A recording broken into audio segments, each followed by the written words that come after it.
Председателката да не го потпишува указот за прогласување на законот за урбанистичко планирање. Граѓанскиот сектор ова денеска го побара од Гордана Силјановска-Давкова.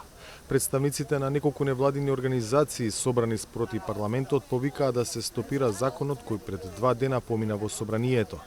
Меѓу другото забележуваа дека ваков клучен документ е донесен на брзина и на нетранспарентен начин без процес на широка консултација.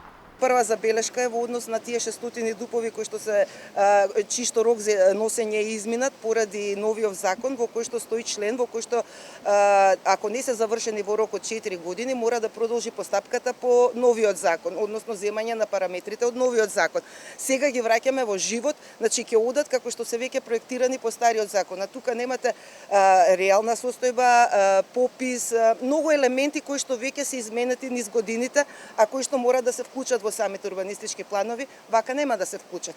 Втора забелешка во однос на потврдата за урбанистичка усогласеност. Таа не е случајно ставена, една дупла контрола за тоа дали е урбанистички усогласен одреден објект, односно одреден детален урбанистички план. Со ова решение не се прави решение на хаосот.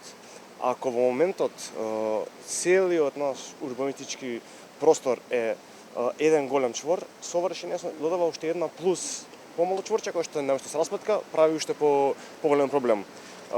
Затоа бараме од председателката, како што ние децата во школа им даваат испити, така даваме ние кон нези испит. Ова е незиниот први испит да не го потпише овој указ, да не дозволи да хаосот стане уште по-хаотичен.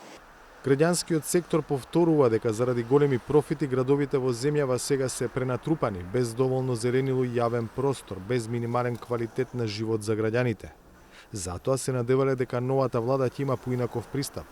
Резултатот од ваквото постапување го знаеме. Ние очекувавме нешто повеќе и подобро, особено на почетокот на мандатот на една власт, дека ќе прикаже на поинаков манир на владење и управување, бидејќи ако ги повторуваме пак истите грешки од минатото, не може да очекуваме резултати поразлични од ова што сега го живееме. Предлагачот, министерот за транспорт Александар Николовски, бранејќи го решението, тврди дека со измените ќе се деблокираат стотици детални урбанистички планови и истовремено ќе бидат олеснети процедурите за градба на објекти од јавен интерес, како градинки, болници, училишта, катни гаражи. Невладините не мислат така. Министерот е се уште убеден дека менува на добро. Не можеш, повторно ќе повторам, не можеш да менуваш на добро враќање на владење на стари закони, односно една брза измена во која што ние сега гасиме пожар. Не, пожар не се гаси со палење на нови. Палиме нови работи, затоа што вие имате 600 дупови вели заглавени.